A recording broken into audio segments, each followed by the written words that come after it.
నమస్తే. ఇప్పుడు మీరు చూడబోతున్న వీడియో ఖచ్చితంగా మీకు ఉపయోగపడుతుంది, నచ్చుతుంది కూడా.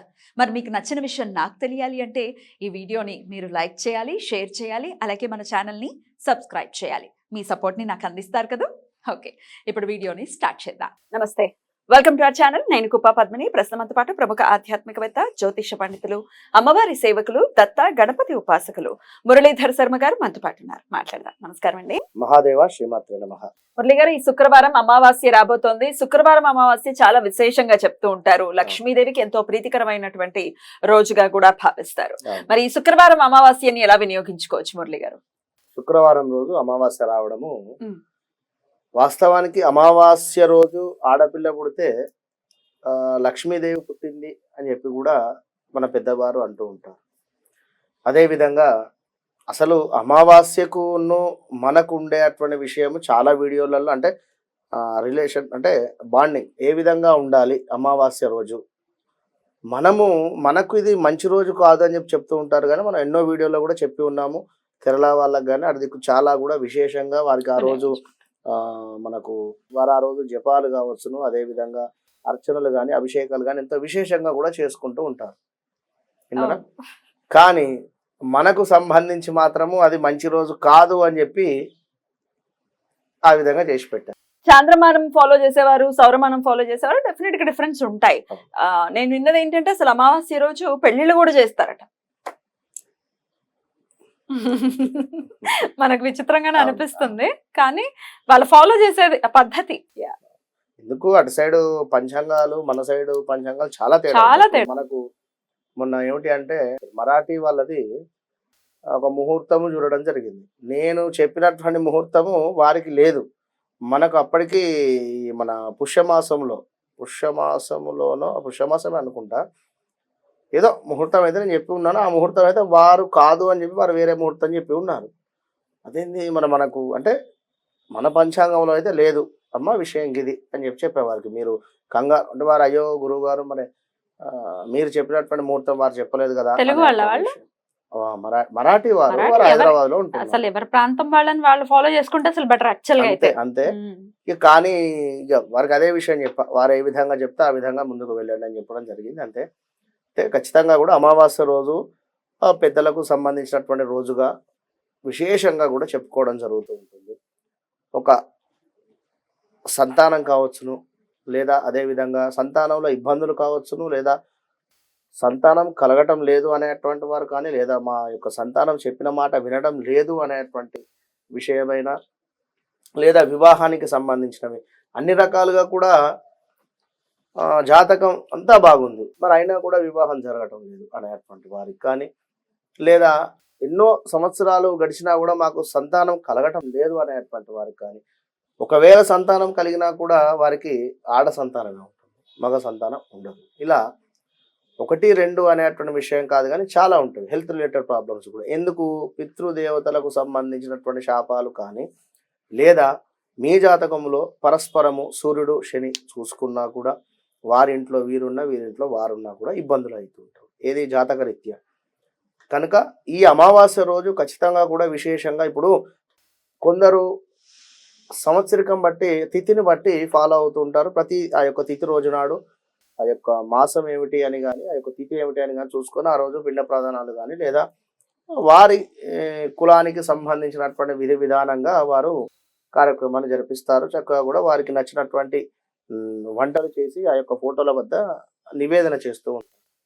అటు పిమ్మట ఇక వారి ఇంట్లో ఉండేటువంటి కార్యక్రమాలు వాళ్ళ ఆచారాన్ని బట్టి ఇలా చేసుకున్నప్పటికీ, ఈ విధంగా చేసుకున్నప్పటికీ కూడా మరొక మాట, మరికొందరు కేవలం 6 నెలల్లోనే యొక్క సంవత్సరానికం అనేటువంటి కార్యక్రమాన్ని కూడా ముగించేస్తూ ఉన్నారు. అవును, 6 నెలల్లోనే పూర్తిగా కూడా కార్యక్రమాన్ని మొత్తం చేసేసుకుంటున్నారు. అదే అర్థం కాని విషయం. ఎక్కడి నుంచి ఇది మధ్య వస్తున్నటువంటి విషయాలా అంటే కొందరికి కొన్ని కులాలకు సంబంధించి వారు మా దాంట్లో ఎట్లా చేస్తారు అయ్యగారు, గురువు గారు, అంతే 6 months లో క్లోజ్.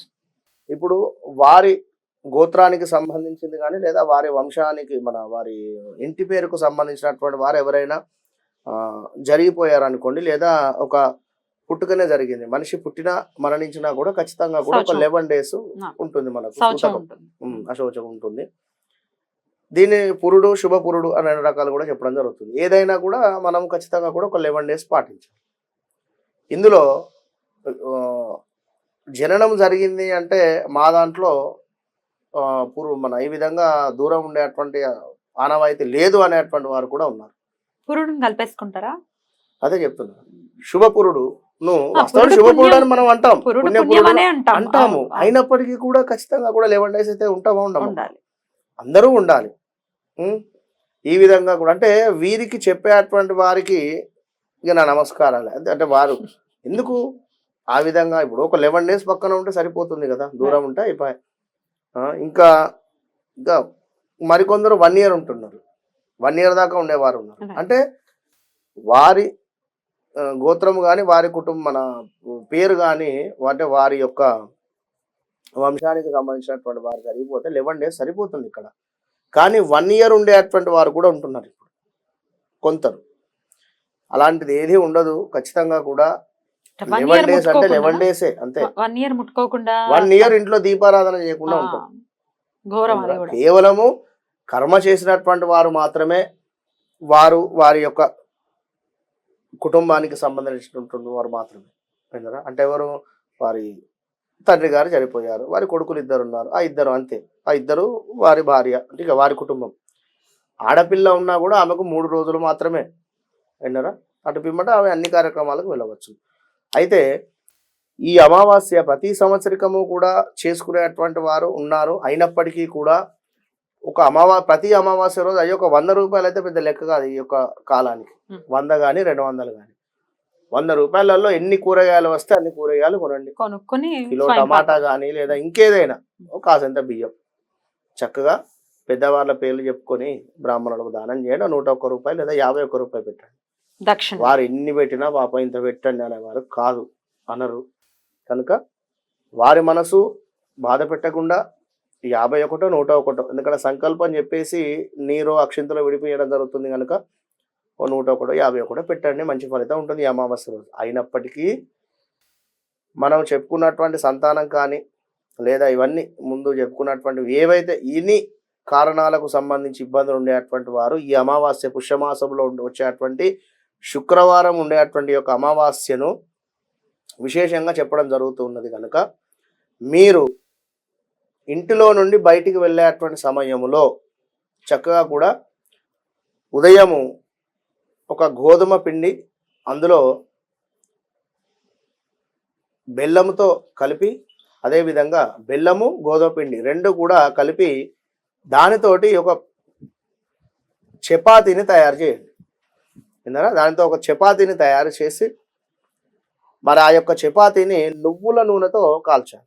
నువ్వుల నూనెతో కాల్చినటువంటి ఆ యొక్క చపాతీని మీరు ఒక 4 చపాతీలను తీసుకొని చక్కగా కూడా మీరు ఇంటి నుండి బయటికి వెళ్ళేటువంటి సందర్భంలో జాబ్ రిలేటెడ్ కావచ్చును, ఎటైనా వ్యాపారానికి కావచ్చును, లేదా ఖాళీగా ఉన్న అవి తీసుకొని ఎక్కడైనా కాకులు కనబడుతున్నాయా అనేటువంటి ప్లేస్కి వెళ్ళండి. కాకులు వచ్చేటువంటి ప్రదేశానికి వెళ్ళి చక్కగా కూడా వాటిని చిన్న చిన్న ముక్కలుగా కట్ చేసి కాకులు తినేటువంటి విధంగా విన్నారా కాకులకు వేసేటువంటి ప్రయత్నం చేయండి. కేవలం ఈ అమావాస్య రోజున మీకు ఏ దీపారాధన అవసరం లేదు, ఏది అవసరం లేకుండా హోమ్ రెమెడీ చక్కగా ఇంటిలోనే చేసుకొని తీసుకువెళ్ళి కాకులకు ఈ యొక్క బెల్లము అదేవిధంగా గోధుమ పిండితో కలిపి చేసినటువంటి చపాతీలను నువ్వుల నూనెనే వేసి చేయించాలి. దానిని కాకులకు పెట్టేటువంటి ప్రయత్నం చేయాలి. మరి కాకులు లేవు, కాకులు రావటం లేదు అనేటువంటి సందర్భంలో కుక్కలకు కూడా పెట్టవచ్చు. అద్భుతమైన ఆ కుక్కలు కూడా నలుపు రంగు ఉండేటువంటి కుక్కలుగా చూసుకోండి, మంచి ఫలితం ఉంటుంది. రైట్, చాలా చక్కగా ఎక్స్ప్లెయిన్ చేశారు. థ్యాంక్ యూ సో మచ్ అండి. నమస్తే. మహాదేవ.